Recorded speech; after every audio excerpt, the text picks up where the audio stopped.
Hello प्यारे बच्चों, learn English from beginning में आज हम आपके लिए लेकर आए हैं लेटर्स का प्रारंभिक ज्ञान। जैसा कि आपको पता होगा, अंग्रेजी भाषा में 26 लेटर्स होते हैं और ये दो प्रकार के होते हैं, कैपिटल लेटर्स और स्मॉल लेटर्स। आपकी स्क्रीन में जो दिखाई दे रहे हैं ये हैं कैपिटल लेटर्स। आने वाली वीडियो में हम बताएंगे कि कैपिटल लेटर्स का यूज़ कहाँ कहाँ किया जाता है। और ये जो स्क्रीन में आपको दिखाई दे रहे हैं ये हैं स्मॉल लेटर्स। किसी भी वाक्य की शुरुआत में कैपिटल लेटर लिखा जाता है और उसके बाद सेंटेंस को स्मॉल लेटर्स में लिखा जाता है। तो आप कैपिटल और स्मॉल दोनों लेटर्स की प्रैक्टिस अपनी नोट्स बुक्स में बार बार बनाकर कर लीजिए। लेटर के एक व्यवस्थित क्रम को एक साथ अल्फ़ाबेट कहा जाता है।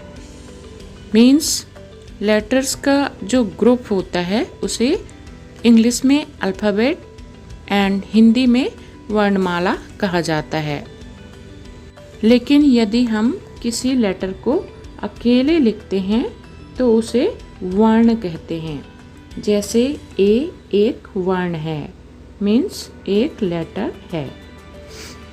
एक बहुत ही महत्वपूर्ण बात, जो भी हमारे चैनल में नए हैं और जिन्होंने अभी तक हमारे चैनल को सब्सक्राइब नहीं किया है तो वो हमारे चैनल को सब्सक्राइब कर लें ताकि आने वाले समय में आपको नए वीडियोस की नोटिफिकेशन मिलती रहे।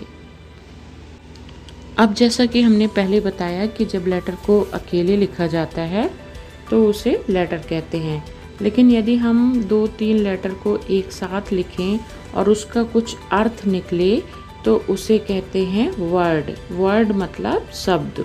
जैसे हमने यहाँ पे APPLE को जोड़ दिया तो एप्पल बन गया और एप्पल क्या है, एक वर्ड है। अब यदि हम 2 या 2 से अधिक वर्ड्स को जोड़ दें और उसका कुछ मीनिंग निकलता है तो उसे कहते हैं फ्रेज। फ्रेज का मतलब होता है शब्द खंड, जिसका कुछ अर्थ होता है परंतु कंप्लीट अर्थ नहीं होता है। इस प्रकार हम कह सकते हैं कि 2 या 2 से अधिक शब्दों के समूह को फ्रेज कहते हैं। A group of words that functions as a constituent in the syntax of a sentence। शब्दों का एक ऐसा समूह जो वाक्य विन्यास में एक घटक के रूप में कार्य करता है, शब्दखंड कहलाता है।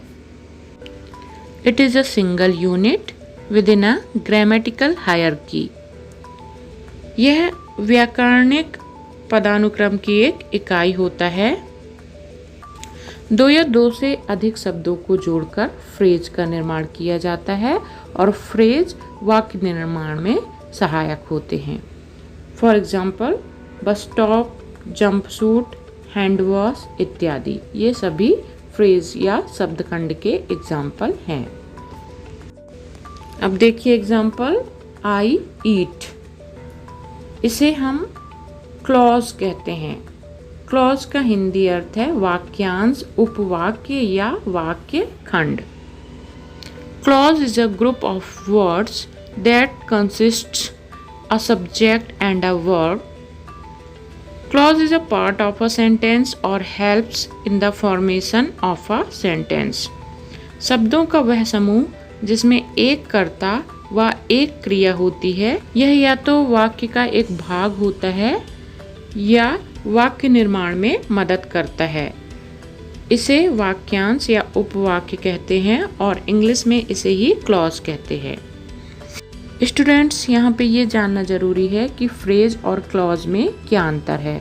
दोनों ही शब्दों के समूह हैं, लेकिन इनका बेसिक अंतर यह है कि क्लॉज में एक कर्ता और एक क्रिया का होना आवश्यक होता है, जबकि फ्रेज में यह आवश्यक नहीं है। अब ये एग्जाम्पल्स देखिए, he goes and this is.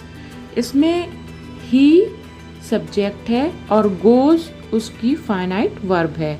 इसी प्रकार दिस इज में दिस सब्जेक्ट है और इज वर्ब है। इस प्रकार हम देखते हैं कि क्लॉज में एक सब्जेक्ट और एक वर्ब अवश्य होता है। अब यदि हम क्लॉज ही गोज में टू स्कूल और जोड़ दें तो यह बन जाता है ही गोज टू स्कूल, मतलब वह स्कूल जाता है, और यह एक पूर्ण अर्थ देता है। इसी प्रकार दिस इज में यदि हम आ बुक जोड़ दें तो यह बन जाता है दिस इज अ बुक, और इसका भी पूर्ण अर्थ निकलता है। तो शब्दों के ऐसे समूह को जिसका पूर्ण अर्थ होता है उसे हम वाक्य कहते हैं, और इंग्लिश में इसे सेंटेंस कहते हैं। तो हम कह सकते हैं कि a group of words which gives the complete sense is called sentence. शब्दों का वह समूह जिसका पूर्ण अर्थ होता है सेंटेंस कहलाता है। दूसरे शब्दों में हम कह सकते हैं कि वाक्य में शब्दों का एक निश्चित क्रम होता है और उसका पूर्ण अर्थ निकलता है। सेंटेंस के बारे में और डिस्कस हम आने वाले वीडियोस में करेंगे कि सेंटेंस के कितने प्रकार होते हैं और इसकी क्या क्या विशेषताएं होती हैं। Till then must watch English with Jyoti ma'am, और हाँ, चैनल को सब्सक्राइब करना मत भूलिए ताकि आपको आगे भी ऐसे वीडियोस मिलते रहें। धन्यवाद।